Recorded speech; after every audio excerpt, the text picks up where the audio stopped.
আলোকবর্ষ পেরিয়ে প্রথম পর্ব। ঈপ্সিতা মিত্র। আজ রবিবার। অন্য দিন হলে আজকের দিনটা সকাল 10টা অবধি ঘুমিয়েই কাটিয়ে দিত অভিক। কিন্তু আজ সেটা সম্ভব না। সকাল 10টা অবধি তো দূরে থাক, কাল সারা রাত প্রায় জেগেই কাটিয়েছে টেনশনে। কোন মানে হয় শেষে মেঘার কথায় হ্যাঁ বলতেই হলো সম্বন্ধ দেখতে যাওয়ার জন্য।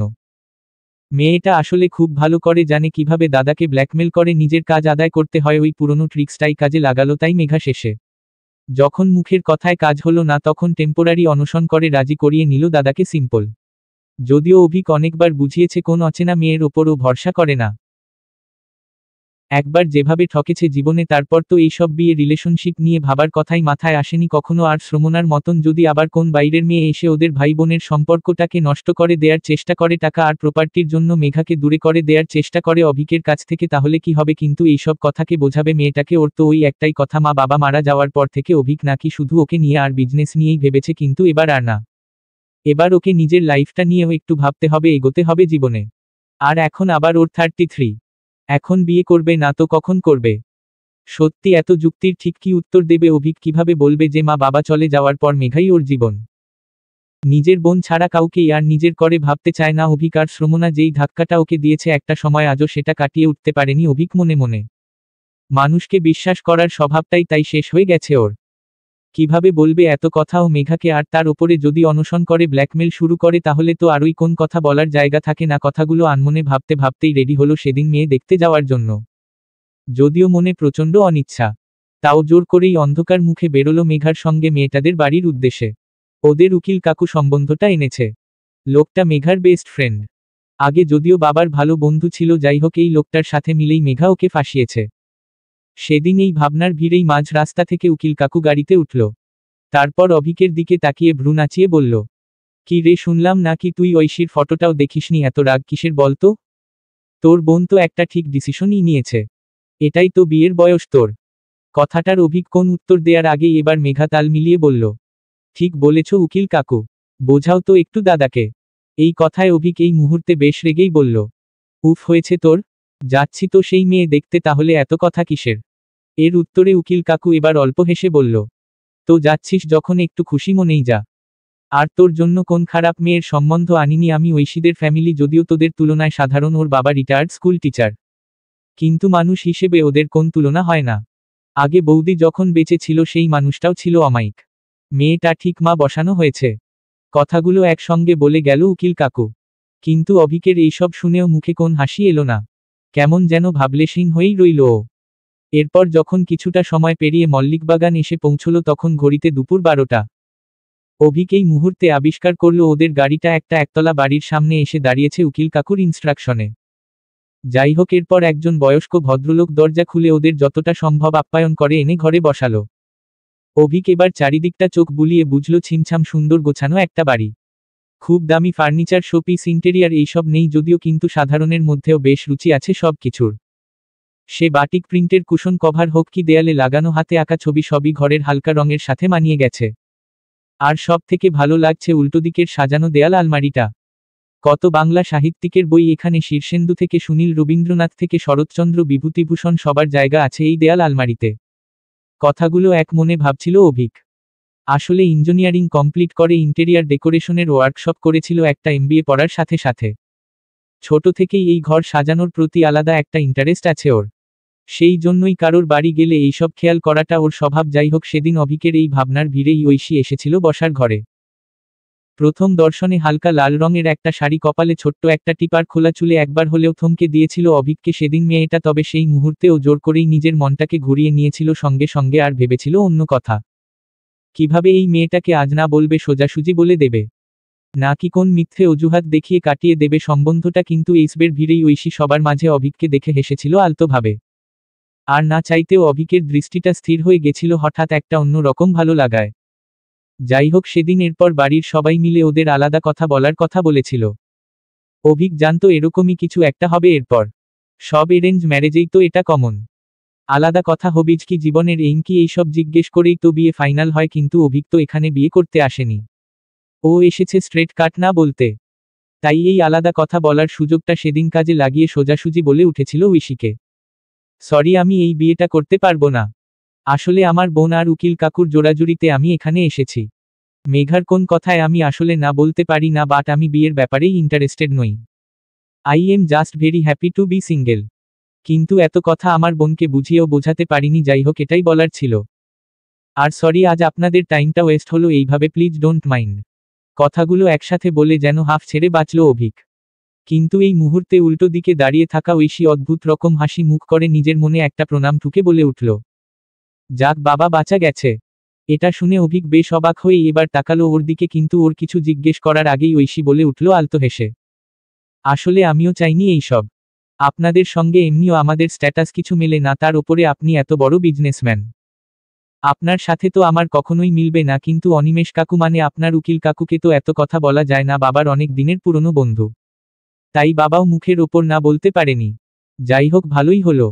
এখন তো আর কোন সমস্যাই নেই, আমি পরে অনিমেষ কাকুকে এটা বলে দেব যে আমাদের কথা বলে ঠিক কিছু মেলেনি, কোন পছন্দ অপছন্দ ম্যাচ করেনি, তাই এই বিয়েটা পসিবল না।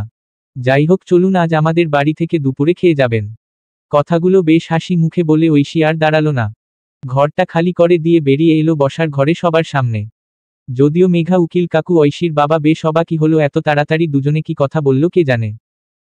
এটা কেউই ঠিক ভেবে পেল না। তবে এই সময়ে আরেকজনও একা ঘরে কয়েক মিনিট অবাক হয়েই দাঁড়িয়েছিল অভিককে রিজেক্ট করে দিল শেষে, মানে অভিকের সম্বন্ধটা পছন্দই ছিল না মেয়েটার, এটাও সম্ভব। এতদিন তো জেনে এসেছিল ও এলিজিবল ব্যাচেলার।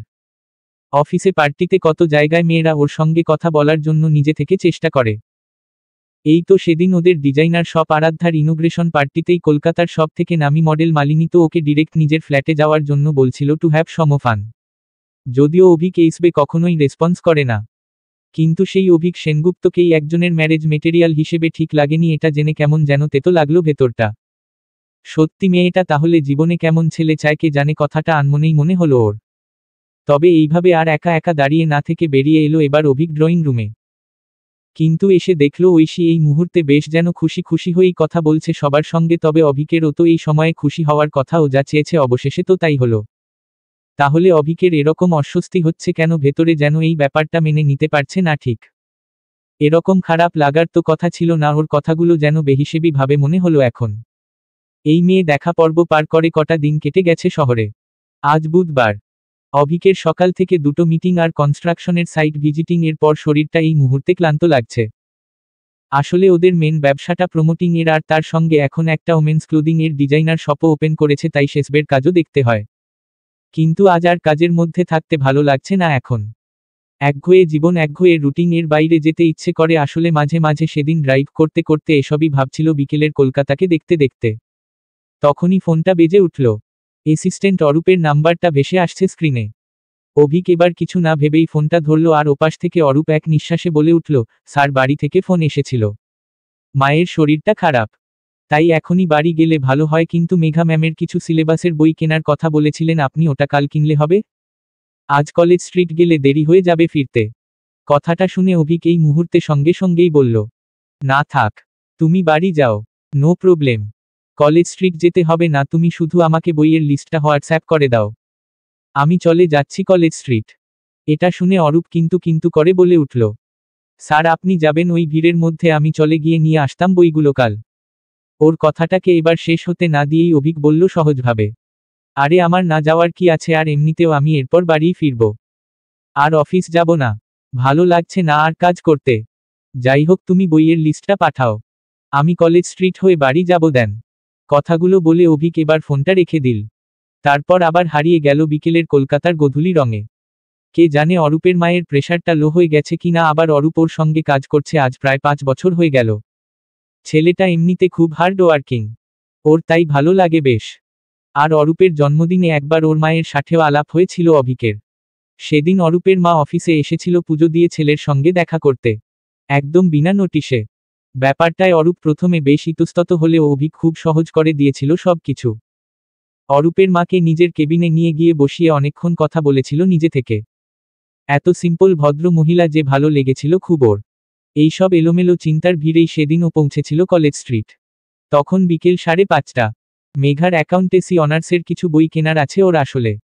যাই হোক সেদিন এরপর কিছু দোকান ঘুরে ঘুরে বুক লিস্ট মিলিয়ে বইগুলো কিনছিল অভিক, তখনই একটা চেনা গলার আওয়াজ শুনতে পেল পাশের দোকান থেকে হঠাৎ। কি হলো দাদা, আগের সপ্তাহেই দাম করে গেলাম এই 6 এর বইটার, তখন তো 10 টাকা কম বলছিলেন। আজ এই এক সপ্তাহে দামটা বেড়ে গেল কি করে? কথাগুলো বেশ জোর দেখিয়ে বলছিল ঐশী সেদিন। একটা গোলাপি রঙের চুড়িদার আর আধখোলা চুলে এইবারও অভিকের দৃষ্টি থমকে গেল, যেন মেয়েটাকে দেখে ঐশী এখানে কি করছে কথাটা ভাবতেই খেয়াল করলো ওর পাশে দুজন খুদে বাচ্চা দাঁড়িয়ে।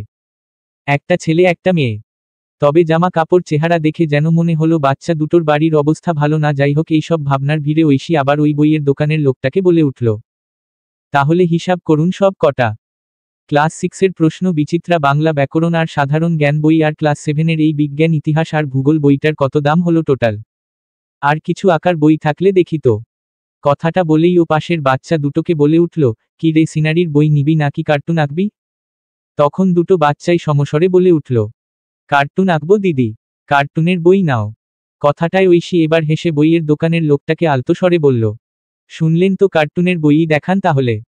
এই সময় এই পুরো দৃশ্যটা অভিক পাশের দোকান থেকে চুপচাপ দেখছিল। ঐশী যদিও সেদিন এরপরও খেয়াল করেনি ওকে, তাই অভিকই এবার গেছিল কথা বলতে। আসলে এই মেয়েটার মুখে সেদিন না শুনে একটু যেন আলাদা লেগেছিল ঐশীকে ওর। তাই নিজে থেকে গিয়েই বলেছিল সেদিন, হাই, আপনি এখানে? এই কথায় ঐশীও অবাক হয়ে আবিষ্কার করেছিল অভিককে হঠাৎ, তারপর কিছু কথা সাজিয়ে বলেছিল, আপনি এখানে? আমি তো বাচ্চাদের নিয়ে কিছু বই কিনতে এসেছিলাম। আপনি? ওর কথাটার মানে অভিক সেই মুহূর্তে ঠিক বুঝতে না পেরে জিজ্ঞেস করেছিল একটু আনমনে, কারা ওরা? এই কথায় ঐশী অল্প হেসে বলেছিল, আমার ভাই বোন, মানে ঝর্ণা মাসির ছেলে মেয়ে। আমাদের বাড়িতে ঝর্ণা মাসি বহুদিন কাজ করে, এখন একদম বাড়ির লোকই বলা যায়। সেদিন দেখেছিলেন নিশ্চয়ই, খাবার সার্ভ করছিলেন যিনি। যাই হোক, আপনি বললেন না তো। আপনি এখানে কি করছেন? এই কথাগুলো শুনে অভিক কয়েক সেকেন্ড একটু থমকে গেছিল, যেন এত সহজভাবে বাড়ির কাজের লোকের ছেলে মেয়েদের নিজের ভাইবোন বলে দিল মেয়েটা, ভেবেই বেশ অন্য রকম লাগছিল ঐশীকে যেন কেমন। যাই হোক, এরপর ও নিজেও বলে উঠল আলতো হেসে, আমি মেঘার, মানে আমার বোনের কিছু বই কিনতে এসেছিলাম এখানে অ্যাকাউন্টেন্সির।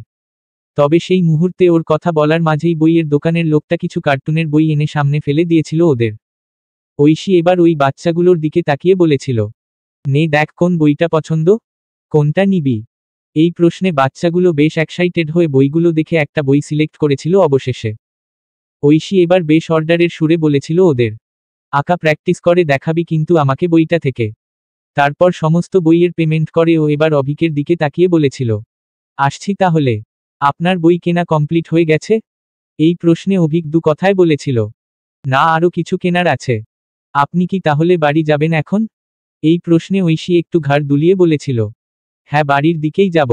যাই হোক, ভালো লাগলো, দেখা হয়ে আসি। কথাটা বলেই ঐশী চলে যেতে যাচ্ছিল, কিন্তু অভিক হঠাৎ আরেকটা প্রশ্ন করে ওকে দাঁড় করিয়ে দিলেই মুহূর্তে। ও বেশ কিউরিয়াস হয়েই জিজ্ঞাসা করল, আপনি বললেন না তো আপনার এই ভাই বোনের নাম কি? কথাটায় ঐশী থমকে দাঁড়িয়ে একটু হেসে বাচ্চাগুলোকে বলল, কি রে দাদাটা, তোদের নাম জিজ্ঞাসা করছে বল।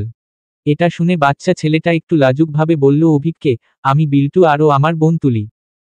অভিক এবার ওদের মাথায় হাত বুলিয়ে পকেট থেকে 200 টাকা বার করে ঐশীর দিকে এগিয়ে দিয়ে বলল, বিল্টু আর তুলিকে, এখন তো আমার কাছে চকলেট নেই, তাই তোমাদের দিদিকে এটা দিলাম। যা খেতে ইচ্ছে হবে দিদির থেকে খেয়ে নেবে তোমরা ওকে। ঐশী এই কথাটা শুনে এক সেকেন্ড যেন অবাক হয়ে গেছিল। আসলে এই রকম প্রথম আলাপেই বিল্টু আর তুলিকে যে এতটা ভালোবাসা দেবে অভিক এটা ঠিক ভাবতে পারেনি। যাই হোক, তবে এবার কিছু না বলেই টাকাটা নিয়েছিল ও।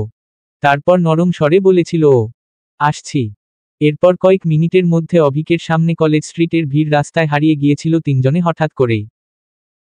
কিন্তু ওই খালি বইয়ের দোকানটার সামনে অভিক আরও কিছুক্ষণ দাঁড়িয়েছিল একা, কেমন অন্য রকম একটা ভালো লাগার রেশ কাজ করছিল এই মুহূর্তে। মনে মনে হচ্ছিল শহরটা বেশ সুন্দর, কারণ এখানে কিছু ভালো মনের মানুষ এখনো আছে। ঐশীকে না দেখলে এই কথাটা আলাদা করে মনে হতো না হয়তো কখনো অভিকের।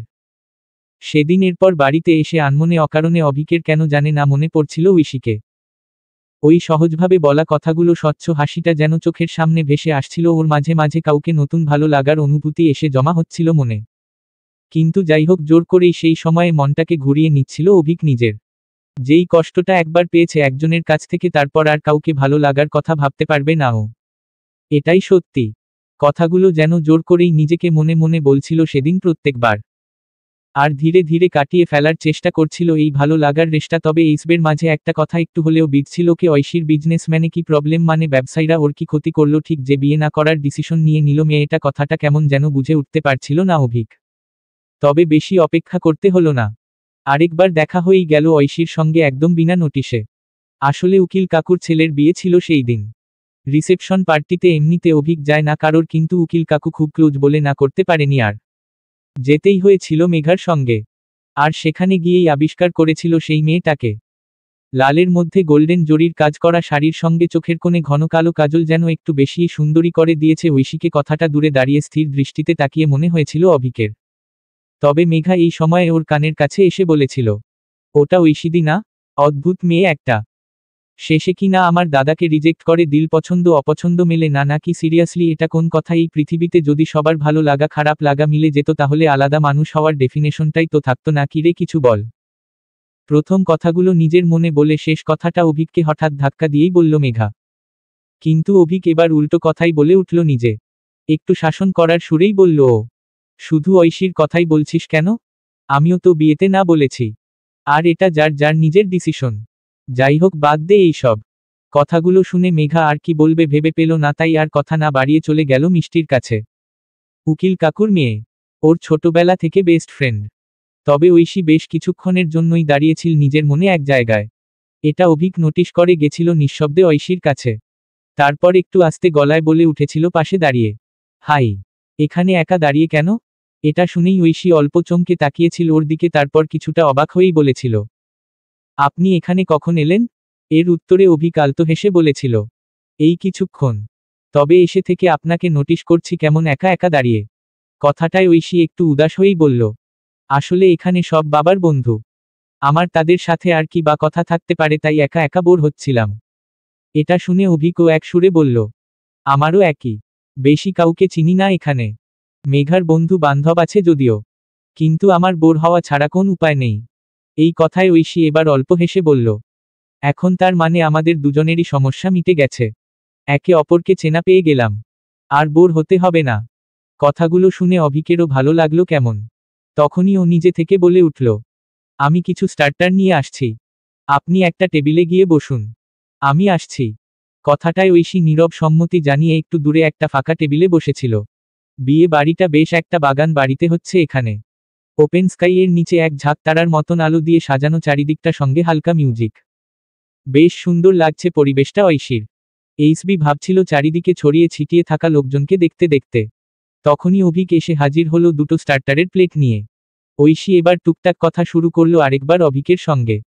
কিন্তু এই মুহূর্তে অভিক আর নিজের কৌতূহলটাকে না আটকে জিজ্ঞেস করেই ফেলল ঐশীকে, আচ্ছা একটা কথা, আমার সেই প্রথম দিন থেকেই মনে হচ্ছিল কিছু মনে করবেন না বলছি বলে, আপনার হঠাৎ বিজনেসম্যানদের নিয়ে কি প্রবলেম? মানে বিয়ের জন্য কেন, কোন ব্যবসাদার ছেলে পছন্দ না? প্রশ্নগুলো শুনে ঐশী কিরকম ইতস্তত হয়েই বলল, আপনার কি খারাপ লেগেছে কথাটা? এই রে, আই অ্যাম রিয়েলি সরি। আমি আপনাকে সেদিন ইনসাল্ট করার জন্য কিছু বলিনি। এই কথায় অভিক না না করে বলে উঠল, এ বাবা, আমি ওইসব কিছু ভাবিনি।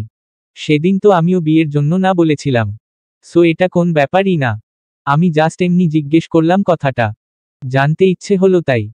এটা শুনে ঐশী যেন কিছুটা নিশ্চিন্ত হয়ে বলেছিল একটু থেমে থেমে, আসলে আমি আমার লাইফ পার্টনারের কাছ থেকে সময় চাই নিজের জন্য। সারাদিন বাদে রোজ কিছু বেহিসেবি সময়। 10টা 5টার চাকরি হলে জীবনটা হয়তো মধ্যবিত্ত হয়েই কেটে যাবে, কিন্তু একসাথে থাকার অনেক মুহূর্ত তো পাবো দুজনে। কিন্তু বিজনেস হলে এই সময়েরই কোন ঠিক থাকে না। আর আপনার মতন যদি এত বড় বিজনেসম্যান হয় তাহলে তো কোন কথাই নেই। রাত দিন হয়তো কাজ করতে হয় এত কিছু সামলানোর জন্য। কিন্তু আমি নিজের জন্য এরকম একটা লাইফ চাই না কখনো। কথাগুলো খুব দৃঢ় গলায় বলল ঐশী। কিন্তু অভিক এর ঠিক কোন উত্তর দিতে পারল না, যেন এত সহজ চাওয়া পাওয়ার হিসেব আসলে শোনেনি আগে কোনোদিন কারোর কাছে। সবাই তো ব্যাংক ব্যালেন্সটাই কাউন্ট করে। জীবনের মুহূর্ত গুণে রাখার মতন মানুষ এই প্রথম দেখল যেন আজ। তাই চুপ করে গেল হঠাৎ। সেদিন এরপর বাড়িতে এসে কিছু না ভেবেই অভিক ফেসবুকের সার্চ লিস্টে টাইপ করেছিল ঐশীর নামটা। তারপর বেশ কিছু মানুষ পেরিয়ে স্ক্রিন কিছুটা স্ক্রুল করার পর দেখতে পেয়েছিল সেই চেনা মুখটাকে। আর 1 মিনিটও অপেক্ষা না করে ফ্রেন্ড রিকোয়েস্ট পাঠিয়ে দিয়েছিল নিজে থেকে। যাই হোক, সেদিন প্রায় রাত 12টার সময় অ্যাকসেপ্ট হয়েছিল ফ্রেন্ড রিকোয়েস্টটা। অভিক এমনি দিন যদিও ফেসবুক বিশেষ খুলেও দেখে না, কিন্তু আজ ব্যাপারটা অন্য ছিল। সেই মেয়েটা বন্ধুত্ব অ্যাকসেপ্ট করলো কি না এটা দেখার জন্য কিছুক্ষণ বাদেই চেক করছিল নিজের নোটিফিকেশনগুলো। তারপর অবশেষে যখন ঐশীর নামটা নোটিফিকেশন বক্সে এলো তখন অভিকের মুখে হাসি। ও কিছু না ভেবেই সেই মুহূর্তে মেসেঞ্জারটা খুলে ঐশীকে লিখল, যাক, তাহলে বিজনেসম্যানের ফেসবুক ফ্রেন্ড হতে কোন আপত্তি নেই, তাই তো? এই প্রশ্নে ঐশী অল্প ইতস্তত হয়েই লিখল, খুব খারাপ হচ্ছে এটা। আমি এরকম বলেছি নাকি? এই কথায় অভিক একটু ভেবে লিখল। না বলেননি, কিন্তু হতেও তো পারত। ঐশী এই কথায় ঠিক কি উত্তর দেবে ভেবে পেল না। ছেলেটার কি ওর কোন কথা খারাপ লেগেছে এটাই ভাবছিল, তখনই অভিক লিখল, আরে আপনি তো সিরিয়াস হয়ে গেলেন দেখছি, আমি মজা করছিলাম। Please don't mind. ঐশী এই কথায় যেন হাফ ছেড়ে বাঁচল, তারপর নিজেই টাইপ করল, বন্ধু হলে এই আপনিটা ঠিক আর চলে না, তুমি করে বলা যেতে পারে। অভিকের এই কথায় ঠোঁটের কোণে একটা আলতো হাসি।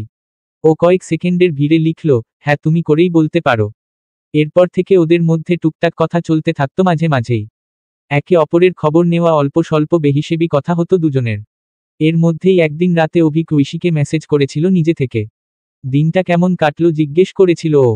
কিন্তু ঐশীর রিপ্লাই শুনে একটু যেন থমকে গেছিল অভিক। ঐশী সেদিন বলেছিল আজ ওকে দেখতে ছেলের বাড়ির লোক এসেছিল। বাবা পেপারের অ্যাড দেখে যোগাযোগ করেছিল কদিন আগে ছেলেটার ফ্যামিলির সঙ্গে। এই কথায় অভিক যেন একটু স্থির হয়েই জিজ্ঞেস করেছিল ছেলের নামটা। ঐশী এই প্রশ্নে সঙ্গে সঙ্গেই লিখে পাঠিয়েছিল, অরণ্য নাম ওর। এই কথায় অভিক কি বলবে ঠিক যেন বুঝতে পারেনি। তখন ঐশীই বলেছিল, রেলে চাকরি করে, বাবার তো বেশ পছন্দ, তবে আমি একটু সময় নেব, পুরো লাইফের ব্যাপার, না জেনে না বুঝে তো আর এগোনো যায় না। এই কথার ঠিক কি উত্তর দেবে অভিক ভেবে পায়নি যেন সেদিন। শুধু ঠিকই তো লিখে ল্যাপটপটা অফ করে দিয়েছিল নিজের। আশ্চর্য রকম খারাপ লাগছিল ওর আসলে। কেমন যেন মনে হচ্ছিল এটা কেন হলো, কেন ছেলের বাড়ির লোক দেখতে এলো ঐশীকে, মেয়েটা সিঙ্গেল ছিল, ভালোই তো ছিল। বিয়ে করতেই হবে এরকম কে মাথার দিব্যি দিয়েছে, এইসব উল্টো পাল্টা লাগাম ছাড়া কথাই মনে হচ্ছিল ওর। যদিও এই মনে হওয়ার কোন কারণ ছিল না, হিসেব মতন ঐশীর যার সাথে খুশি বিয়ে হোক তাতে অভিকের কিছুই না। কিন্তু তাও এই অদরকারি কথাগুলো ভেবে খারাপ লাগছিল কেমন।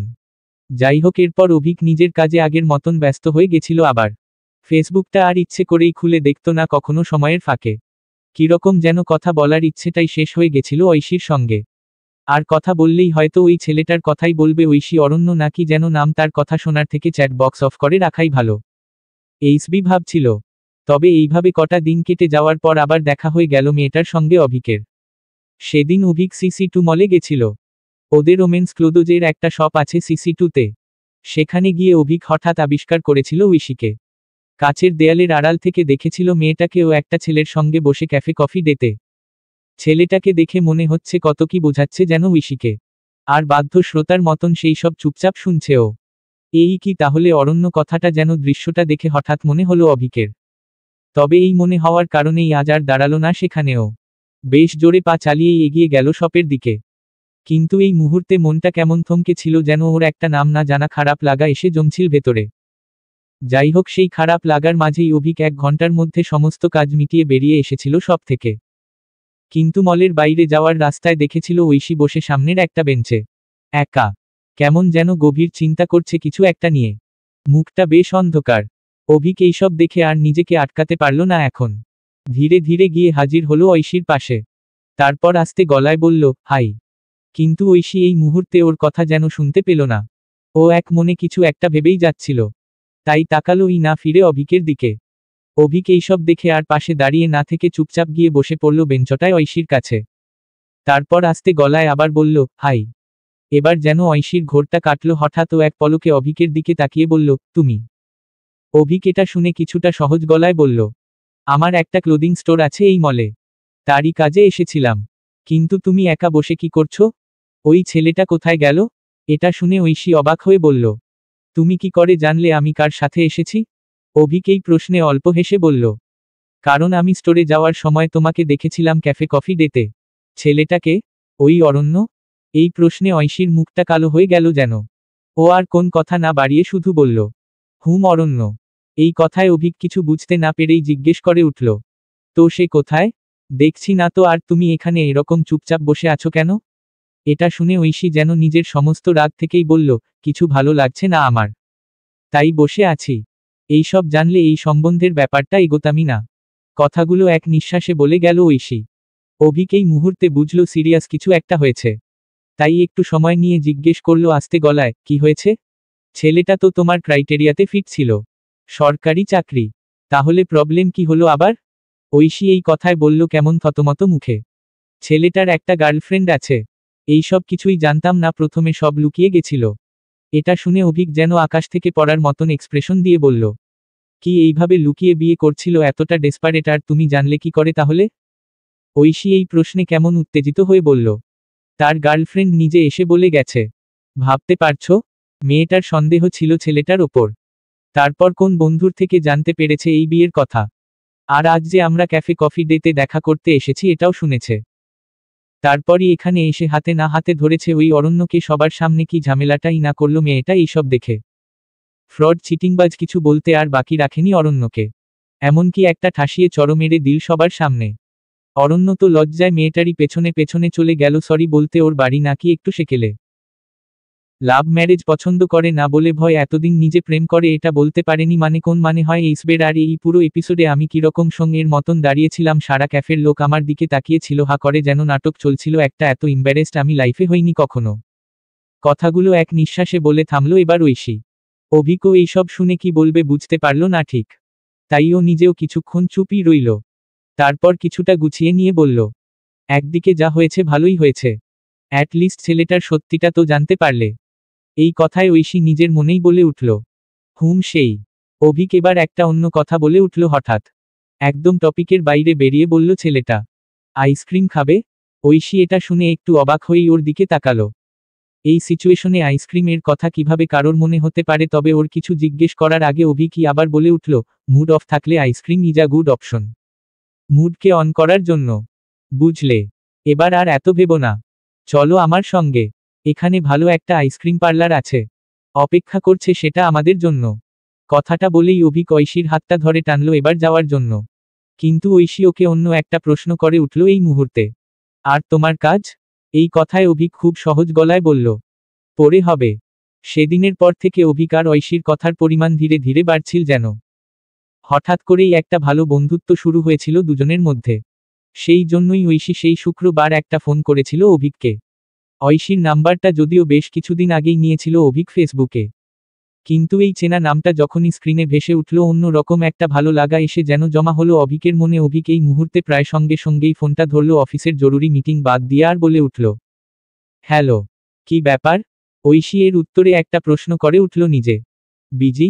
ডিস্টার্ব করলাম না তো? এর উত্তরে অভিক খুব সহজভাবে বলল, একদমই না। ডিস্টার্বড কেন হব? ঐশী এই কথায় অল্প সময় নিয়ে বলল, না কাজের টাইমে ফোন করলাম তাই। যাই হোক, সেদিন তুমি আমাকে আইসক্রিম ট্রিট দিয়েছিলে কিন্তু আমি কিছু খাওয়াতে পারিনি, তো সেই ট্রিটটা এবার আমি দিতে চাই। এই রবিবার আমার বার্থডে, বাবা খুব ছোট করে এটা সেলিব্রেট করে। আমার কিছু বন্ধু বান্ধব আসে, আর এই রবিবার তোমাকেও আসতে হবে মেঘাকে সঙ্গে নিয়ে। আমাদের বাড়িতে ডিনার করবে ওই দিন, ঠিক আছে? এই কথায় অভিক কিছুটা অবাক হয়েই বলল, তোমার বার্থডে এটা তো জানা ছিল না। এনিওয়েজ নিশ্চয়ই যাব এই রবিবার, দেখা হচ্ছে। কথাগুলো শেষ করে ফোনটা রেখে দিয়েছিল অভিক। তবে সেই রাতে গিয়েই মেঘাকে বলেছিল এই ইনভিটেশনের কথাটা ডিনার টেবিলে। মেঘা তো সব শুনে বিষুম খেয়েছিল, যেন ও গোল গোল চোখ করে বলে উঠেছিল, তোর ওই মেয়েটার সাথে যোগাযোগ আছে? তোরা বন্ধু? এসব কবে হলো? এই কথায় অভিক একটু জোর দেখিয়ে বলল, না হওয়ার কি আছে, হয়ে গেছি বন্ধু হঠাৎ করে। যাই হোক ওইসব ছাড়, এই রবিবার রেডি থাকিস। যাব সন্ধেবেলা ঐশীদের বাড়িতে, আর তার আগে একটু শপিংয়ে যেতে হবে। তুই একটু হেল্প করিস তো? মেয়েদের গিফটের ব্যাপার আমি অত ভালো বুঝবো না। মেঘা কথাগুলো শুনে যেন বাকশূন্য হয়ে গেল। নিজের দাদার এত পরিবর্তন ঠিক যেন বিশ্বাস হচ্ছে না ওর। কোন মেয়েকে নিয়ে এত চিন্তা, এত ইন্টারেস্ট এর আগে কখনো দেখায়নি অভিক। কথাগুলো ভাবতে ভাবতেই মনে হলো তাহলে কি কোন নতুন গল্পের শুরু হয়েছে? দাদা আর ঐশীর মধ্যে কিছু ভালো লাগা জন্মেছে দাদার মনে ওই মেয়েটার জন্য, নাকি শুধুই বন্ধুত্ব? মনের এই প্রশ্নটাকে সঙ্গে নিয়েই মেঘা এসেছিল অভিকের সাথে ঐশীর জন্মদিনে। তবে সেদিনও খেয়াল করেছিল অভিকের স্থির দৃষ্টিটা নীল রঙের শাড়ি পরা ঐশীকে দেখে যেন চোখ সরাতে পারছিল না ওর দাদা কোনভাবেই। মেঘা লক্ষ্য করছিল ঐশীর আলতো হাসি, টুকরো কথা কত মন দিয়ে শুনছিল অভিক, যেন হারিয়ে যাচ্ছিল সেই সময়টার মধ্যে। যাই হোক, সেই মুহূর্তে এইসব মেঘার নজরে এলেও চুপ ছিল ও। শুধু ডিনার শেষে বাড়ি ফেরার সময় গাড়িতেও বলে উঠেছিল নিজের মনে, ঐশীদি বেশ ভালোই, বল দাদা, কি মিষ্টি স্বভাব, সবাইকে কেমন নিজের করে নেয়। এই কথায় অভিক সাথে সাথেই বলে উঠল, হ্যাঁ, তুই জানিস ওই বাচ্চা দুটো যারা সব সময় ঐশীর সঙ্গে সঙ্গে ঘুরছিল তারা ওদের বাড়ির রান্নার মাসির ছেলে মেয়ে। কিন্তু ঐশীর ব্যবহারে সেটা কখনোই বোঝা যায় না এত সহজ সরল একটা মেয়ে। কথাগুলো কেমন এক নিঃশ্বাসে বলে গেল অভিক। মেঘা এইসব দেখে মনে মনে অন্য কথা ভাবছিল, দাদা যে একেবারে প্রশংসায় পঞ্চমুখ, এর মানে কিছু একটা তো চলছেই অভিকের মনে। যাই হোক, সেদিন এটা মনে হতেই মেঘা একটু অন্য কথা বলে উঠল হঠাৎ। ও কিছুটা সাজিয়েই বলল, ঠিক বলেছিস একদম। আজকালকার দিনে ঐশীদির মতন মানুষ খুঁজে পাওয়া কঠিন। কিন্তু জানিস, ঐশীদির বাবা মেয়ের বিয়ে নিয়ে বেশ চিন্তায় আছে। উকিল কাকুর মুখেই শুনছিলাম আজ। তো আমি ভাবছি আমার গানের টিচার সঙ্গীতা ম্যামের ছেলে আর্যদার সঙ্গে যোগাযোগ করিয়ে দেব। আর্যদা সরকারি চাকরি করে, আর ও বিয়ের জন্য মেয়ে খুঁজছে বেশ কিছুদিন হলো। বেশ ভালো ফ্যামিলি, আর ছেলেটাও খুব ভদ্র। ঐশীদির সাথে তো ভালোই মানাবে, কি বলিস? ভালো আইডিয়া না? কথাগুলো বেশ হাসি মুখেই বলল মেঘা, কিন্তু এইসব শুনে অভিক হঠাৎ জোরে ব্রেক কষে গাড়িটা থামিয়ে দিল মাঝ রাস্তায়।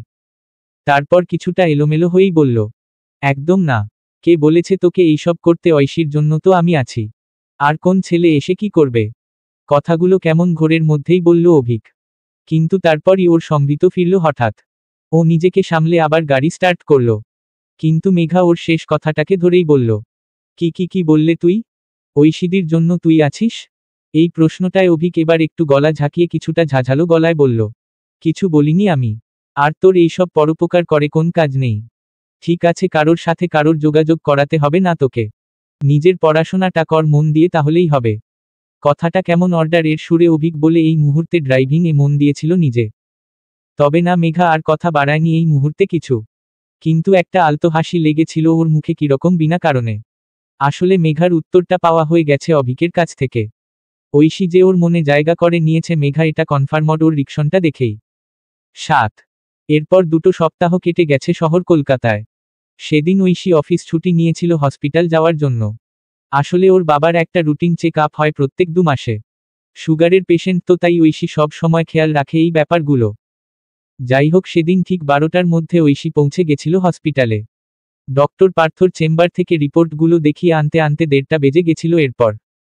কিন্তু হসপিটালের সেকেন্ড ফ্লোরের করিডোর দিয়ে জোরে পা চালিয়ে এগিয়ে যাওয়ার সময় হঠাৎই থমকে গেছিল ঐশী একজনকে দূরে দাঁড়িয়ে থাকতে দেখে। অভিক এখানে হসপিটালে কি করছে কথাটা ভেবেই ও এগিয়ে গিয়েছিল তাড়াতাড়ি অভিকের দিকে। এই মুহূর্তে অভিকও খেয়াল করেছিল ঐশীকে। কিন্তু ওর কিছু বলার আগেই ঐশী ওর কাছে এসে বলে উঠেছিল, কি হলো? শরীর ঠিক আছে তো? এখানে হসপিটালে কেন এসেছো? এই কথায়ও সেই মুহূর্তে কোন উত্তর দেওয়ার আগেই পাশ থেকে হঠাৎ একটা ছেলে এসে ঐশীর সামনে অভিককে বলে উঠেছিল, স্যার আপনি চলে এসেছেন, আমি আসলে একটু ফার্মেসিতে ছিলাম লাইনে। মায়ের জন্য কটা ওষুধ কেনার ছিল। সত্যি আপনি যে এইভাবে মাকে রক্ত দেওয়ার জন্য রাজি হয়ে আমার কি বড় উপকার করলেন, আমি কিভাবে আপনাকে। কথাগুলোকে ওর শেষ হতে না দিয়েই অভিক এবার বলে উঠল নিজে থেকে, আর কিছু বলতে হবে না অরূপ। আমি এমন কিছুই করছি না, ব্লাড গ্রুপ 1 বলেই আমি রক্তটা দিতে পারছি। যাই হোক, আমি সমস্ত টেস্টগুলো করিয়ে নিয়েছি। আর কিছুক্ষণের মধ্যেই ওরা ব্লাড নিতে ডাকবে। কথাটা বলে অভিক এবার থামল একটু। কিন্তু ঐশী এই মুহূর্তে কেমন নিজের মনেই অভিককে বলে উঠল নিষ্পলক দৃষ্টিতে তাকিয়ে, তুমি ব্লাড দেওয়ার জন্য এসেছো এখানে? এই প্রশ্নে অভিকের কিছু বলার আগেই অরূপ বলে উঠল, আপনি? এই প্রশ্নে অভিক সঙ্গে সঙ্গেই উত্তর দিল, ও ঐশী আমার বন্ধু। এই কথায় অরূপ নিজে থেকেই বলল ঐশীর দিকে তাকিয়ে, ওহ, আমি অরূপ, স্যারের পিএ। স্যার আমার মাকে ব্লাড ডোনেট করতে এসেছেন এখানে। আসলে আজ সকালে মায়ের একটা অ্যাক্সিডেন্ট হয়েছে। সিঁড়ি থেকে পড়ে গিয়ে অনেক ব্লাড লস হয়েছে। আর এখানকার ব্লাড ব্যাংকে B positive blood group available নেই এখন। এই সময় স্যার এগিয়ে না আসলে আমি যে কি করতাম, মায়ের ইমিডিয়েট ব্লাড দরকার ছিল। এত তাড়াতাড়ি রক্ত জোগাড় করা খুব চাপের হয়ে যেত। কথাগুলো অরূপের শেষ হতেই একজন নার্স এসে হাজির হয়েছিল সামনে, অভিককে নিয়ে যাওয়ার জন্য ওয়ার্ডে। এই মুহূর্তে অভিক অরূপের হাতটা ধরে বলেছিল শান্ত গলায়, আর চিন্তা করো না, তোমার মা ঠিক হয়ে যাবে। কথাটা বলেই ঐশীর দিকে তাকিয়ে আলতো হেসে বলেছিল অভিক, আসছি। তারপর আর কথা না বাড়িয়ে নার্সের সঙ্গে চলে গেছিল ওয়ার্ডে। কিন্তু ঐশী যেন চুপ হয়ে গেছিল, কেমন নিজের পিএকে এইভাবে হেল্প করছে ছেলেটা, একদম বড় দাদার মতন। এই দৃশ্য আগে কখনো দেখেনি আসলে। তাই নতুন ভাবে চিনেছিল আজ অভিককে। এই মুহূর্তে অরূপ যেন নিজের মনেই বলে উঠেছিল, সত্যি স্যারের মতন মানুষ হয় না। আজ সকালে অফিস যেতে পারবো না বলে ফোন করেছিলাম। তখনই সব কথা শুনে নিজে ব্লাড দেবে বলে চলে এল হসপিটালে। উনি সত্যি ওনার স্টাফদের নিজের ফ্যামিলির মতন খেয়াল রাখেন। কথাগুলো কেমন নিষ্পলক ভাবে চেয়ে বলছিল অরূপ। আর ঐশীর মনে হঠাৎ নতুন করে একজনের জন্য জায়গা তৈরি হচ্ছিল, এই প্রথম। এমন একজন যে তথাকথিত হিসেব নিকেশ করে দিনরাত, কিন্তু আসলে ভীষণ বেহিসেবি অন্য মনের মানুষ। সেদিন এরপর বেশ কিছুক্ষণ সময় বাদে অভিক যখন রক্ত দিয়ে বেরিয়ে এসেছিল বাইরেও বেশ অবাকই হয়েছিল করিডোরে ঐশীকে দাঁড়িয়ে থাকতে দেখে এই মেয়েটা এখনো এখানে অপেক্ষা করছিল নাকি ওর জন্য কথাটা ভেবেই ও এগিয়ে এসেছিল ঐশীর কাছে। তারপর নিজেই কিছু জিজ্ঞাসা করবে ভেবেছিল কিন্তু তার আগে ঐশী উল্টে বলে উঠল, শরীর কেমন লাগছে? 2 বোতল রক্ত দিয়েছ শুনলাম, উইক লাগছে না তো? এই প্রশ্নে অভিক কয়েক সেকেন্ড চুপ হয়ে গেছিল, যেন এত চিন্তা এই মেয়েটার ওর জন্য কথাটা মনে আসতেই ও বলল একটু আস্তে গলায়, আমি ঠিক আছি, কোন প্রবলেম নেই। কিন্তু তুমি যাওনি কেন এখনো? আর সরি, তখন জিজ্ঞেস করার সময় পাইনি, এখানে এসেছিলে কেন আজ? তোমার শরীর ঠিক আছে তো? এই প্রশ্নগুলো শুনে ঐশী সহজভাবে বলল, আমার বাবার একটা রেগুলার চেক আপ ছিল কদিন আগে, তারই রিপোর্ট নিতে এসেছিলাম। কিন্তু তোমার এখন একটু কিছু খাওয়া দরকার। এতটা রক্ত দিয়ে এলে উইক লাগবে এরপর। এখানে সামনেই একটা ক্যাফে আছে, ওখানে চলো, কিছু খেয়ে নেবে। এই কথায় অভিক কিছু বলার আগেই খেয়াল করলো অরূপ আশপাশে নেই কোথাও, তাই ঐশীকেই জিজ্ঞেস করলো আবার, অরূপকে দেখছি না তো? ও কোথায় জানো? এই প্রশ্নে ঐশী বলে উঠল সঙ্গে সঙ্গে, ও আবার ফার্মেসিতে গেছে, একটা ইঞ্জেকশনের জন্য, আসতে দেরি হবে। এই কথায় অভিক একটু ভেবে বলল, ঠিক আছে, তাহলে পরে ওকে ফোন করে নেব। এখন যাওয়া যাক। তুমি সত্যি অনেকক্ষণ ধরে দাঁড়িয়ে আছো শুধু শুধু? এর উত্তরে ঐশী অল্প সময় নিয়ে বলল, অনেকেই তো শুধু শুধু অকারণে অনেক কাজ করে, আমিও নয় আজ করলাম। যাই হোক, ক্যাফেতে চলো, কিছু খাবে। কথাটা বলে ও আর অপেক্ষা করল না, নিজে থেকে অভিকের হাতটা ধরে এগিয়ে যেতে শুরু করলো করিডোরে। কিন্তু অভিক সেই মুহূর্তে মনে মনে থমকে গেল, কেমন ঐশীর এই প্রথম স্পর্শটা পেয়ে ওর নরম হাতের ছোঁয়াটা আসলে পুরো আলাদা, নিজেকে যেন হঠাৎ করে খুব কাছের মানুষ মনে হলো এই মেয়েটার, আর একটা ভালো লাগার রেশ ছড়িয়ে গেল মনে অভিকের। সেদিনের পর কথার পরিমাণ বেড়েছিল দুজনের। ঐশী আজকাল নিজে থেকেই মেসেজ করে ফেসবুকে অভিককে মাঝে মাঝে, নিজের রোজকার দিনের কথা, অফিসের কথা থেকে ছোট ছোট ভালো লাগা খারাপ লাগা শেয়ার করে অভিকের সাথে। যেমন সেদিনই বলছিল একটা মনের কথা, যে ঐশীর ভরসা উঠে গেছে অ্যারেঞ্জ ম্যারেজ থেকে। এত অদ্ভুত অদ্ভুত ছেলের সম্বন্ধ এসেছে ওর আজ অব্দি, কেউ মহাকিপ্টে তো কেউ আল্ট্রা মডার্ন, আবার কারোর তো জলজ্যান্ত গার্লফ্রেন্ড এসে ঝগড়া করে গেছে দেখা করার দিন। এত রকম এক্সপিরিয়েন্স হওয়ার পর সব আশা আকাঙ্ক্ষাই শেষ হয়ে গেছে ঐশীর অ্যারেঞ্জ ম্যারেজের ওপর থেকে। তবে এইসব শুনে অভিক মনে মনে খুশি হয়েছিল, যেন এই মেয়েটার সাথে অন্য কোন ছেলে ঠিক ইমাজিন করতে পারে না ও আসলে। ঐশীকে জানে না কেন আজকাল খুব নিজের করে পেতে ইচ্ছে করে ওর। একজনের ধাক্কাতে যেই ভালোবাসাটা হারিয়ে গেছিল জীবন থেকে অনেকদিন, ঐশীর কাছে সেই ভালোবাসাই ফেরত চায় মন। যাই হোক, এইসবের মাঝেই আকাশে শরতের আনাগোনা শুরু হয়ে গেছিল। শহরে মা আসার সময় এগিয়ে আসছিল ধীরে ধীরে। রাস্তার চারিদিকে সাজো সাজো ভাবটাও চোখে পড়ছিল সবার আনমনেই। এর মাঝেই ঐশী একদিন অভিককে জিজ্ঞেস করেছিল মেসেঞ্জারে একটা টুকরো কথা, তুমি ঠাকুর দেখতে যাবে আমার সঙ্গে? ঐশীর এই কথায় অভিকের মুখে একটা হাসি চলে এসেছিল বিনা কারণেই। ও কিছুটা নিজের মনেই বলেছিল, হ্যাঁ বেরোতে পারি, কিন্তু একটা শর্তে। এই কথায় ঐশী ঠিক বুঝতে পারেনি কিছু, তাই প্রশ্ন করে উঠেছিল সঙ্গে সঙ্গে, কিসের শর্ত? এর উত্তরে অভিক এক কথায় লিখেছিল, আমাকে চিকেন রোল মোমো আর আইসক্রিম খাওয়াতে হবে, তাহলেই বেরোবে। এই কথায় ঐশী হেসে ফেলেছিল হঠাৎ। তারপর কিছুটা অবাক হয়েই বলেছিল, এত বড় বিজনেসম্যান হয়েও স্ট্রিট ফুড খাও, এটা তো জানা ছিল না। এর উত্তরে অভিক আলতো হেসে বলেছিল, না খাওয়ার কি আছে, আমি কি অন্য গ্রহের প্রাণী নাকি যে এইসব খেতে পারবো না? এই কথায় ঐশী সেদিন ঠিক বলতে পারেনি কিছু, শুধু স্মাইলি পাঠিয়েছিল কটা। এই ছেলেটা সত্যিই আকাশ ছুলেও মাটির কাছেই থাকে সারাক্ষণ। এই রকম মানুষ পাওয়া খুব মুশকিল। এই সাধারণত্ব, এই ভিড়ের মধ্যে মিশে থাকা স্বভাবটাই ঐশীকে যেন টানে অভিকের কাছে আজকাল। আনমনে ভালো লাগার কিছু অনুভূতি তৈরি করে রোজ। হয়তো ঐশী নিজের অজান্তেই জড়িয়ে যাচ্ছে এই ফিলিংসগুলোর সঙ্গে, অভিকের সঙ্গে। মাঝে মাঝে মনে হয় খুব গভীরভাবে কথাগুলো ঐশীর, আর নিজের কাছে নিজেই যেন কেমন উত্তরহীন হয়ে বসে থাকে সেই মুহূর্তে, নির্বাকভাবে। তবে এই দিনগুলোতে মেঘা রোজ খেয়াল করছিল ওর দাদার বদলটা। ডিনার করতে করতে মাঝে মাঝেই মেসেজ আসার শব্দে মুখে একটা হাসি চলে আসা। ঐশীর কথা অনেক সময়ই নিজের কথার মধ্যে বলে ওঠা, আর মেঘার মুখে ঐশীর নামটা শুনলেও হঠাৎ হঠাৎ থমকে যাওয়া। এইসবি যে ভালো লাগার লক্ষণ কাউকে, এটা মেঘার বুঝতে কোন অসুবিধা হয়নি। তাই এই পঞ্চমীর দিন মেঘা আর অপেক্ষা করল না, সোজা নিজের দাদার কাছে গিয়ে বলে উঠল, তোর সঙ্গে কিছু কথা আছে আমার। অভিক এই মুহূর্তে ব্যাপারটা কিছু বুঝতে না পেরে জিজ্ঞেস করল, হ্যাঁ কি কথা, বল। এই প্রশ্নে মেঘা সরাসরিই বলল, তুই কি ঐশী দিকে লাইক করিস? দেখ, আমার কাছে লুকিয়ে লাভ নেই, আমি তোর বোন। তুই হা বললে আমি হাওড়া বুঝি। আর আজকাল তোকে দেখলেই বোঝা যায় ঐশী দি তোর কাছে কতটা স্পেশাল। এই কথায় অভিক ঠিক কি বলবে বুঝতে পারছিল না। নিজের মুখে ভালোবাসি কথাটা কিছুতেই আসছিল না ওর। অদ্ভুত একটা সংকোচ ঘিরে ধরছিল ওকে। কিন্তু নিজের বোনকে মিথ্যা কথাও ঠিক বলতে ইচ্ছে করছিল না যেন। তবে এই চুপ থাকার মাঝেই মেঘা বলে উঠল, দাদা তুই যদি ভালোবাসিস তাহলে বলছিস না কেন নিজের মনের কথা? তোরা তো এখন ভালো বন্ধুও হোস। এর উত্তরে অভিক কিছুটা কিন্তু কিন্তু করে বলল, আসলে ঐশী আমাকে একবার বলেছিল যে ও নিজের লাইফ পার্টনার হিসেবে কোন বিজনেসম্যানকে চায় না। ও একটা সাধারণ 10টা 5টার চাকরি করা ছেলে চায় নিজের জন্য, যে ওকে অনেক সময় দিতে পারবে। আর এইসব জানার পর আমি কিভাবে ওকে আমার কথা না কথাগুলোকে আর শেষ করতে পারল না অভিক। নিজের খেয়ালে চুপ করে গেল হঠাৎ। কিন্তু মেঘা বলে উঠল এই মুহূর্তে কিছুটা জোর দিয়ে, দেখ ঐশী দি কিন্তু তোকে পছন্দ করে। ইভেন তোরা তো এখন ভালো বন্ধুও হয়ে গেছিস। তোর মনে আছে তুই সেদিন বলেছিলিস হসপিটালে যতক্ষণ তোর ব্লাড দেওয়া কমপ্লিট হয়নি ঐশী দি ওয়েট করছিল তোর জন্য। ও তোকে আজকাল এত মেসেজ করে কথা বলে, এইসব থেকে কিছু তো বোঝা যায় তুই ওর সাথে দেখা করে এবার নিজের ফিলিংসটা বলে দে। একবার চেষ্টা অন্তত কর নিজেকে এক্সপ্রেস করতে। ঐশী দি হয়তো অপেক্ষা করছে এটার জন্যই।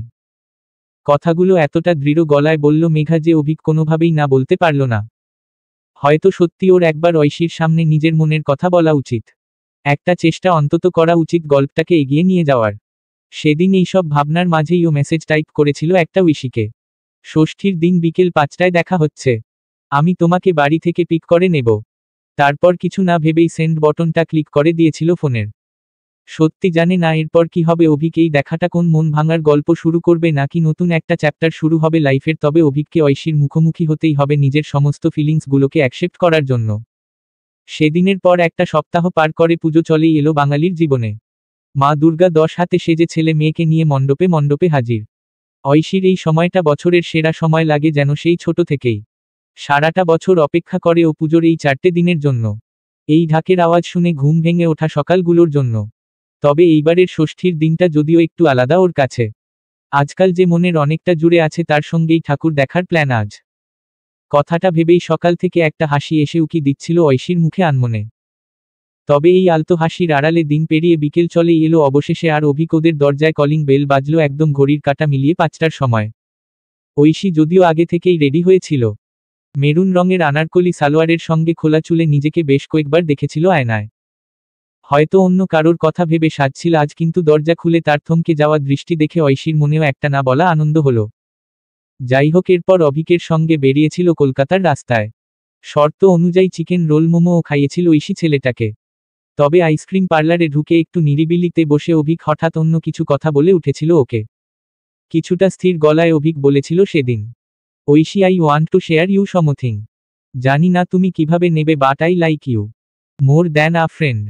কথাগুলো বলেই অভিক চুপ হয়ে গেছিল আনমনে, আর খেয়াল করেছিল ঐশীও কথাহীন হয়ে গেছে, যেন আচমকা এরকম একটা কথার জন্য তৈরি ছিল না হয়তো মেয়েটা। কথাটা ভেবেই অভিক আবার বলে উঠেছিল একটু থেমে থেমে, আসলে আমার একটা 5 বছরের রিলেশন ছিল, কিন্তু অঙ্কনার সাথে একটা সময়ের পর সম্পর্কটা পুরো একতরফা হয়ে গেছিল। ও তো আমার টাকার জন্য, নিজেদের ব্যবসায় কন্ট্যাক্ট সব বাড়ানোর জন্য ইউজ করছিল জাস্ট। এমনকি মেঘার সঙ্গে আমার ডিস্টেন্স তৈরি করারও চেষ্টা করেছিল একটা। আমাকে না জিজ্ঞেস করে মেঘাকে একটা হোস্টেলের ফর্ম ধরিয়ে দিয়েছিল, এটা বলে যে আমি চাই মেঘা আমাদের থেকে দূরে থাকুক। মা বাবা মারা যাওয়ার পর আমি নাকি ক্লান্ত হয়ে গেছি মেঘার দেখাশোনা করতে করতে। কথাগুলো যেদিন শুনেছিলাম তারপরই আমি একটা ফোন কলে সব কিছু শেষ করে দিয়েছিলাম অঙ্কনার সঙ্গে। 5 বছরের সম্পর্ক একদিনে জাস্ট ডিলিট করে দিয়েছিলাম নিজের লাইফ থেকে। এরপর সত্যি মনে হতো আর কোনোদিন কারোর জন্য ফিল করব না আমি।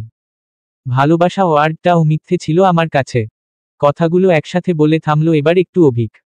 হয়তো পুরনো সময় থেকে বেরিয়ে আসার জন্য কিছুটা সময় নিল ও তারপর আবার বলে উঠল স্থির গলায়, কিন্তু আমার এই থিঙ্কিংটা চেঞ্জ করে দিয়েছো তুমি।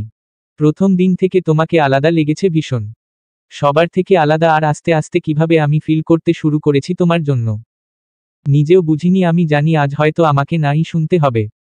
আসলে তুমি যেরকম লাইফ পার্টনার চাও আমি তো সেরকম নই। 10টা 5টার চাকরি নেই আমার, কিন্তু তাও বললাম নিজের কথা। আমি জানি না এক্সপ্রেস করতে পারলাম কি না, বোঝাতে পারলাম কি না কিছু, তবে একটাই রিকোয়েস্ট, যা বলেছি সেটা শোনার পর বন্ধুত্বটা ভেঙ্গো না প্লিজ। আমি সেটা অ্যাকসেপ্ট করতে পারবো না। কথাগুলো কেমন এক মনে বলে গেল অভিক, যেন নিজের সমস্ত জমানো ফিলিংসগুলোকে ঐশীর সামনে রেখে দিল জড়ো করে। জানে না যদিও এরপর উত্তরটা কি হবে, হয়তো কিছু সান্ত্বনা, মন ভাঙার স্মৃতি নিয়ে ফিরবে বাড়ি, কিন্তু তাও কথাগুলো বলল, নিজেকে এক্সপ্রেস করার একটা চেষ্টা অন্তত করলো আজ। এইচবি ভাবছিল অভিক এক মনে। ভিড় আইসক্রিম পার্লারে লোকের আওয়াজটাও যেন কেমন স্তব্ধ হয়ে গেছে এই মুহূর্তে ওর চারপাশে, কিন্তু সেই সময়ই হঠাৎ অভিক একটা স্পর্শ অনুভব করল। ঐশী নিজের থেকে ওর হাতটা ধরল, আজ খুব শক্ত করে। তারপর স্থিরভাবে ওর দিকে তাকিয়ে বলল, আমি তোমার মতন মানুষ পাবো না কখনো। এই কদিনে এটা অন্তত বুঝেছি। তবে বিয়ের পর সময় দিতে হবে কিন্তু। সারাক্ষণ কাজ কাজ করলে চলবে না। আগে থেকেই বলে দিলাম। কথাগুলো বলে আলতো হাসল ঐশী। আর এই মুহূর্তে অভিকের মুখেও আচমকা একটা হাসি। এতক্ষণের থমথমে পরিস্থিতিটা কাটিয়ে কাউকে নিজের করে পাওয়ার হাসি।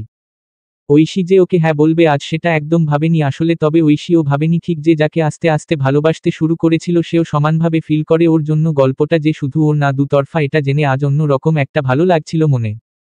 অভিকের সঙ্গে নতুন দিনগুলোর স্বপ্ন এসে ভিড় করছিল চোখে। এই স্বপ্নগুলো ধীরে ধীরে সত্যি হলো জীবনে। অভিকের হাত ধরেই শুরু হলো নতুন পথ চলা ঐশীর। 22শে জানুয়ারি বিয়ে হলো দুজনের। 7 পাকে বাঁধা উলুধ্বনি সিঁদুর দানের মাঝে এক হলো দুটো মন। এরপরের দিনগুলো বেশ রূপকথার মতন ছিল দুজনের কাছে। ঐশী অভিকের জীবনে এসে নতুন করে চিনছিল যেন ছেলেটাকে। মেঘা ওর জীবনে কতটা ইম্পর্টেন্ট এটা প্রথম দিন থেকেই বুঝেছিল যদিও। কিন্তু অভিক যে মেঘাকে নিয়ে কতটা ভাবে সেটা জানল ফুলশয্যার রাতে। অভিক সেদিন ওকে খুব নিজের ভেবেই বলেছিল আসলে। মা বাবা মারা যাওয়ার সময় মেঘার ক্লাস 8 ছিল।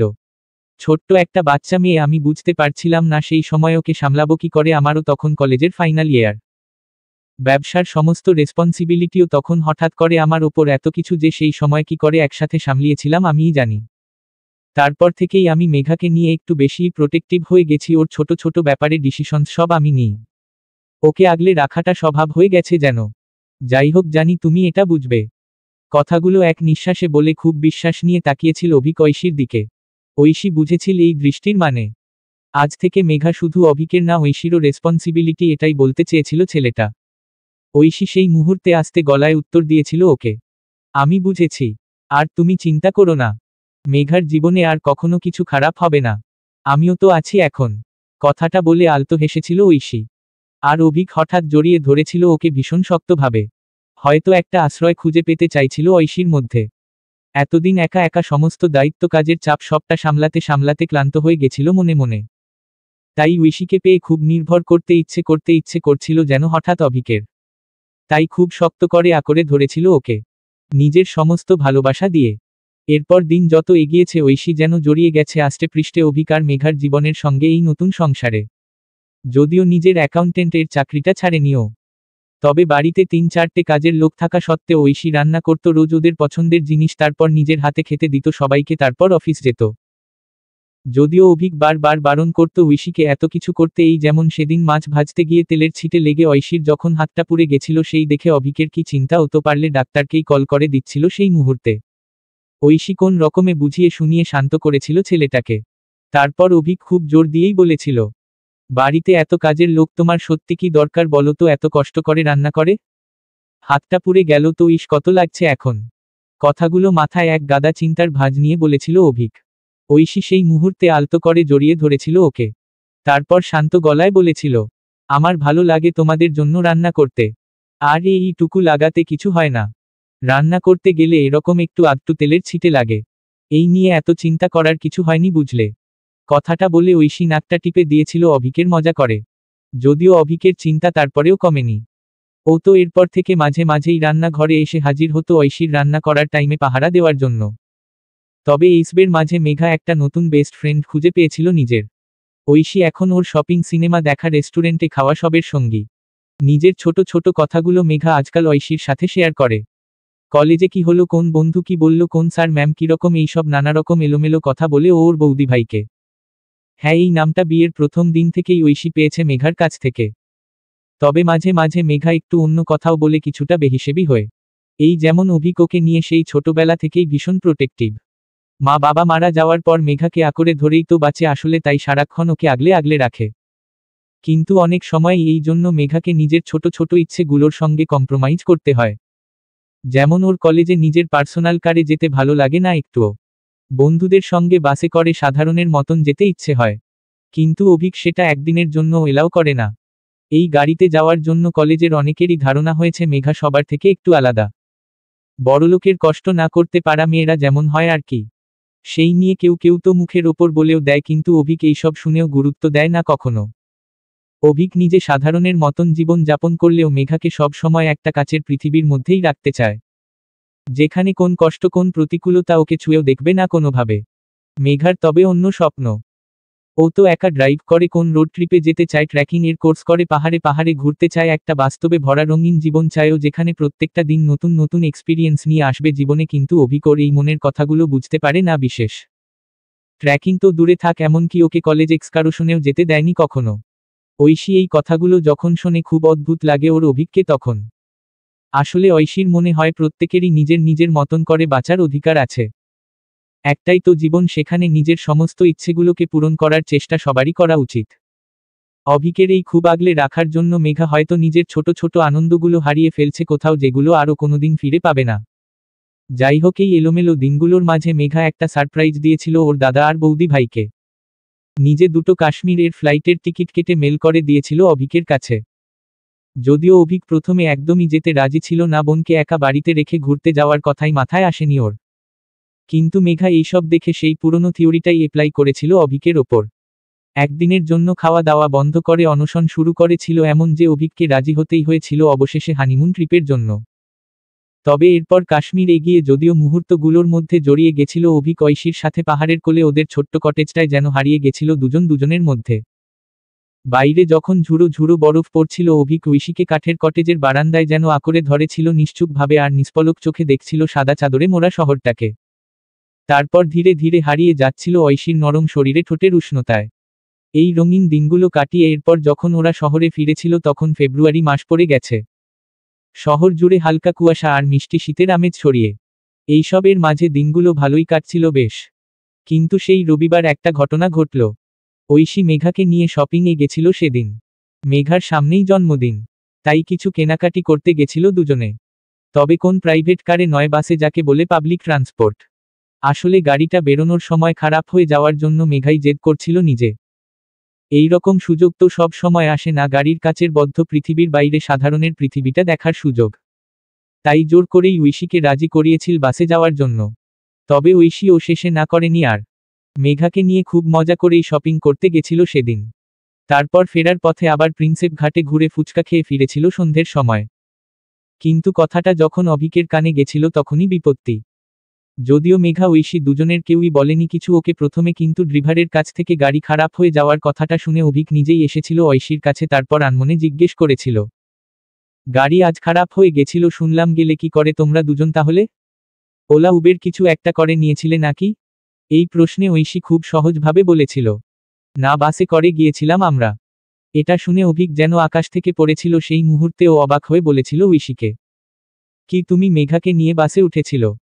এই কথায় ঐশী নির্বিকারভাবেই উত্তর দিয়েছিল, কেন, না ওঠার কি আছে?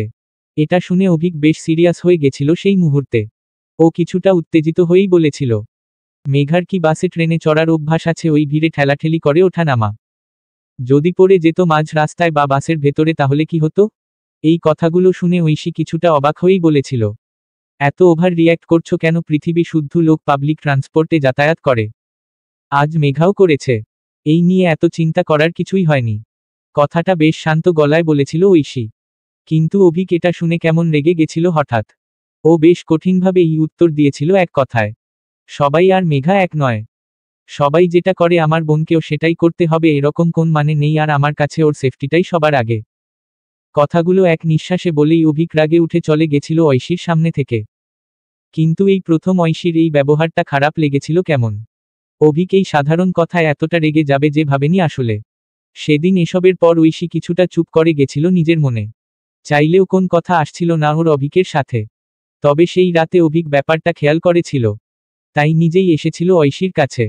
তারপর একটু আস্তে গলায় বলেছিল, কি হয়েছে, এত চুপ? এই প্রশ্নে ঐশী একটু সময় নিয়ে বলেছিল, এমনি কি বলবো আর।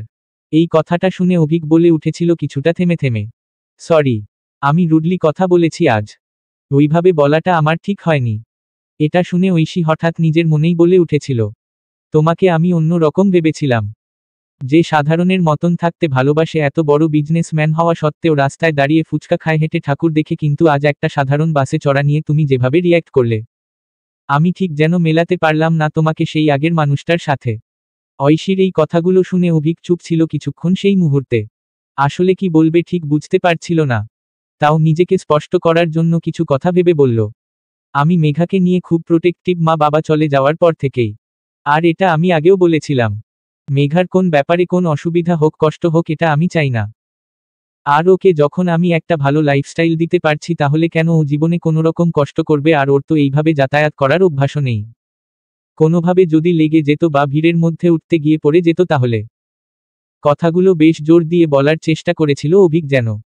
কিন্তু ঐশী এই মুহূর্তে ওকে থামিয়ে নিজে থেকে বলে উঠেছিল দৃঢ় গলায়, মেঘা আজ নিজে যেতে চেয়েছিল বাসে। ইনফ্যাক্ট শুধু আজ না, ও তো রোজ কলেজ বাসে যেতে চায়। বন্ধুদের সঙ্গে হই হই করে এক্সকারশনে যেতে চায়, ট্রেকিং করতে চায়। আসলে কাউকে নিয়ে প্রোটেক্টিভ হওয়ার মানে এটা না যে তার কাছ থেকে নিজের মতন করে বাঁচার অধিকারটা কেড়ে নেওয়া। মেঘা যদিও এইসব কোনোদিন নিজের মুখে তোমাকে বলবে না, কিন্তু এই কথাগুলো ওর মনে রয়ে যাবে ঠিকই, হয়তো সারা জীবন। কথাগুলো বলে ঐশী খেয়াল করেছিল অভিকের নিস্তব্ধতাকে। কিন্তু সেই মুহূর্তে ও আর কথা বাড়ায়নি। কোন ঘরের আলো নিভিয়ে দিয়ে শুয়ে পড়েছিল চুপচাপ, আর কথাহীন হয়েই কেটে গেছিল রাতটা। কিন্তু এরপর আরেকটা ঘটনা ঘটেছিল। মেঘাদের কলেজের থার্ড ইয়ারের এক্সকারশনের ডেট দিয়েছিল সেই মাসে। আর মেঘা কথাটা এসে বলেছিল ওর বৌদি ভাইকে। এই একমাত্র মানুষই ওর ভরসা। যদি কোনোভাবে দাদাকে রাজি করাতে পারে। ঐশীও এবার নিজে থেকে চেষ্টা করেছিল। ও অভিক অফিস থেকে ফেরার পর মেঘাকে সাথে করে ছিল। মেঘার কলেজে এক্সকারশনের ডেট দিয়েছে। আর মেঘা এই ট্রিপটায় যেতে চায়। কথাটা শুনে অভিক সঙ্গেই বলেছিল, মানে কোথায় এক্সকারশন? আর মেঘা তুই ঘুরতে যেতে চাস, এটা আমাকে আগে বলিসনি কেন? প্রশ্নটা শুনে মেঘা একটু ইতস্তত করে বলেছিল, না মানে দাদা। ওর কথাটাকে এবার শেষ হতে না দিয়েই অভিক বলেছিল, তুই একদম ভাবিস না। আমি এক্ষুনি ফ্লাইটের টিকিট বুক করছি। তোর, আমার আর ঐশীর। কোথায় ঘুরতে যেতে চাস বল, আমি সেখানকারই টিকিট বুক করছি। কথাগুলো বেশ হাসি মুখেই বলেছিল অভিক। কিন্তু ঐশী এসব শুনে মাথায় হাত দিয়েছিল নিজের। তারপর অভিকের পাশে বসে নরম গলায় বলেছিল, মেঘা এইভাবে বেড়াতে যেতে চায় না। ও বন্ধুদের সাথে ঘুরতে যেতে চায়। এক্সকারশন আর ফ্যামিলি ট্রিপ এক না অভিক। এটা শুনে অভিক বেশ উত্তেজিত হয়ে উত্তর দিয়েছিল, সেটাই। এক্সকারশন আর ফ্যামিলি ট্রিপ এক না, ওদের কলেজ থেকে হয়তো ট্রেনে করে নিয়ে যাবে নন এসিতে, তারপর কি নাকি হোটেলে রাখবে, এমনকি রুম পর্যন্ত শেয়ার করতে হবে। এইভাবে তো ওর অভ্যাসই নেই ঘোরার। কথাগুলো এক নিঃশ্বাসে বলেছিল অভিক। কিন্তু এবার মেঘা আস্তে গলায় বলে উঠেছিল, আমি ম্যানেজ করে নেব দাদা। কোন অসুবিধা হবে না আমার। এটা শুনে অভিক আর কি বলবে বুঝতে পারেনি ঠিক। তখন ঐশী বলে উঠেছিল নিজে থেকে, বন্ধুদের সঙ্গে মিলে কলেজ লাইফে আনন্দ করবে না তো কবে করবে? এই স্মৃতিগুলো তো সারা জীবন থেকে যায়। আর এরকম এক্সকারশনে এত মজা হয় যে ছোট ছোট কম্প্রোমাইজগুলোর কথা মাথায়ও থাকে না তখন। তুমি এবার পারমিশনটা দিয়ে দাও। ওকে আর না বলো না। এই কথার সাথে মেঘাও এবার তাল মিলিয়ে বলল, প্লিজ দাদা, আর না বলিস না। এমনিও এটা আমার কলেজের লাস্ট ইয়ার। আগের 2 বছর তো যেতে দিসনি। এই থার্ড ইয়ারে প্লিজ রাজি হয়ে যা। কথাগুলো বলে ও অভিকের হাত দুটো ধরেছিল শক্ত করে। না, এই মুহূর্তে অভিক আর অরাজি হতে পারেনি কিছুতেই। এত করে যখন সবাই বলছে তখন না বলবে কি করে? আর কথাটা ভেবেই ও একটু অন্ধকার মুখেই বলেছিল, ঠিক আছে যা। এত যখন যাওয়ার ইচ্ছা, আমি আর কি বলি। কথাটা বেশ ভারী গলায়ই বলেছিল ও, কিন্তু মেঘা তখনই আনন্দে জড়িয়ে ধরেছিল ওকে। আর ঐশীর মুখেও হাসি এসে গিয়েছিল সেই মুহূর্তে। যাক, অবশেষে মিশন সাকসেসফুল। রাজি হলো তাহলে অভিক ওদের কথায়। কিন্তু মেঘার এই ট্রিপটায় যাওয়ার দিনের পর থেকে ঐশী খেয়াল করল অভিকের নিস্তব্ধতাকে। মেঘাকে এইভাবে একা একা ছেড়ে যে অভিক শান্তিতে নেই, এটা বুঝতে পারছিল ঐশী। আর হয়তো একটা হালকা রাগ ওর ঐশীর ওপরও ছিল মেঘার সাথে তাল মেলানোর জন্য। তাই ওর সাথেও একটা মাপা দূরত্ব রেখে চলছিল এই কদিন। প্রয়োজনের বেশি একটা কথাও বলছিল না অভিক। এর মধ্যে ঐশী নিজে থেকে এসেছিল ওকে বোঝাতে। রাত্রিবেলা ঘুমানোর সময় ঐশী আলতো করে অভিকের হাতটা ধরে বলেছিল, মেঘা ভালো আছে? কেন তুমি এত চিন্তা করছো? আমরাও তো আমাদের কলেজ লাইফে এরকম ঘুরতে গেছিলাম। মেঘাও সেরকম। কথাগুলো বেশ শান্ত স্বরে বলছিল ঐশী, কিন্তু অভিক ওকে মাঝখানে থামিয়ে দিল হঠাৎ। তারপর নিজের হাতটা ঐশীর কাছ থেকে ছাড়িয়ে নিয়ে বলল কিছুটা কঠিন গলায়, আমি এই নিয়ে কোন কথা বলতে চাই না। রাত হয়েছে, ঘুমিয়ে পড়ো। কথাটা শেষ করেই অভিক ঐশীর থেকে মুখ ফিরিয়ে শুয়ে পড়ল সেই মুহূর্তে। কিন্তু ঐশী আজ কিছুতেই ঘুমোতে পারল না যেন। অভিকের এই অকারণ রাগ মুখ ফিরিয়ে থাকাটা যেন মনে মনে বিঁধছিল ওকে। এই নীরব অশান্তিতে এই কটা দিন কেমন অসহ্যকর লাগছিল ওর। যাই হোক, তবে মেঘা ঠিকঠাকভাবে ফেরার পর অভিকের যেন শান্তি হয়েছিল মনে। মেঘার হাসি মুখটা ওর কাছে এই ট্রিপের নানা রকম মজার এক্সপিরিয়েন্সের কথা শোনার পর ধীরে ধীরে রাগটা চলে গেছিল অভিকের। মনে হয়েছিল হয়তো ঐশীর কথাটাই ঠিক। ও এই কদিন একটু বেশি ভেবে ফেলেছে সব কিছু নিয়ে।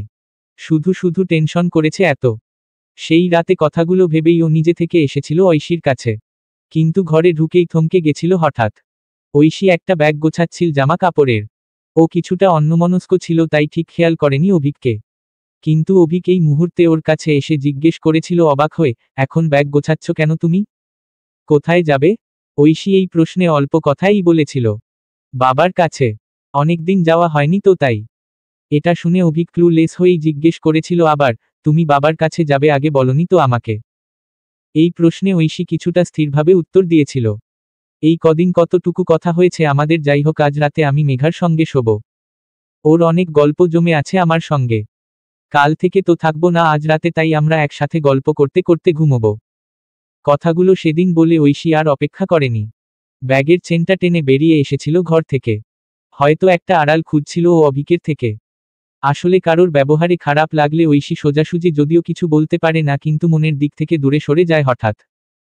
সেই রাত পেরিয়ে এরপর ভোর যখন হয়েছিল ঐশী অভিককে ঘুম থেকে আর ডাকেনি, নিজেই গাড়ি বুক করে চলে এসেছিল বাবার বাড়ি। এই কদিনের নিস্তব্ধতা কথাহীন সময়টাকে পেরিয়ে আজ যেন একটু নিজের সঙ্গে থাকতে চাইছিল ও।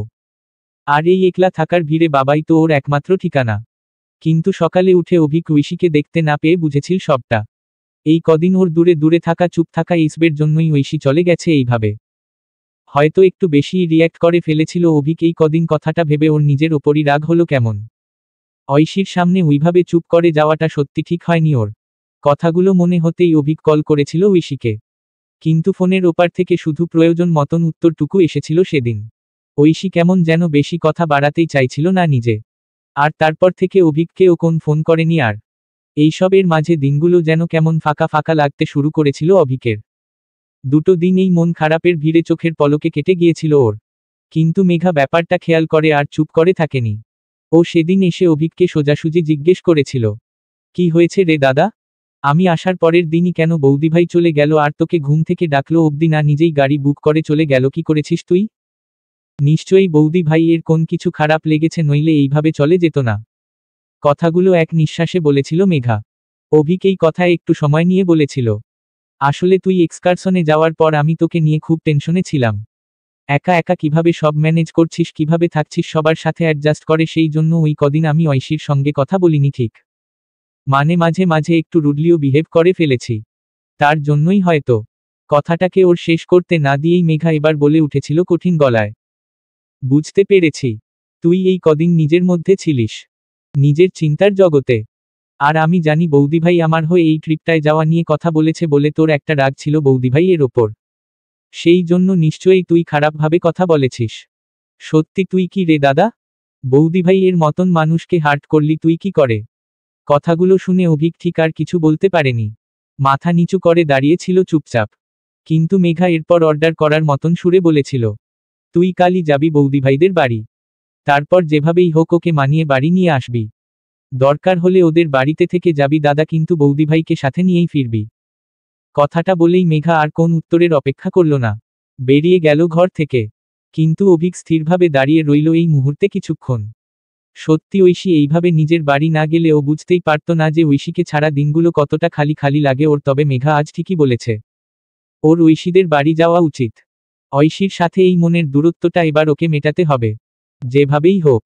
সেদিন নিজের ভাবনা মতনই কাজ করেছিল অভিক। রাত তখন 8টা।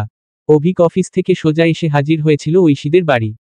তারপর কিছুটা ইতস্তত হয়েই কলিং বেলটা বাজিয়েছিল বাড়ির।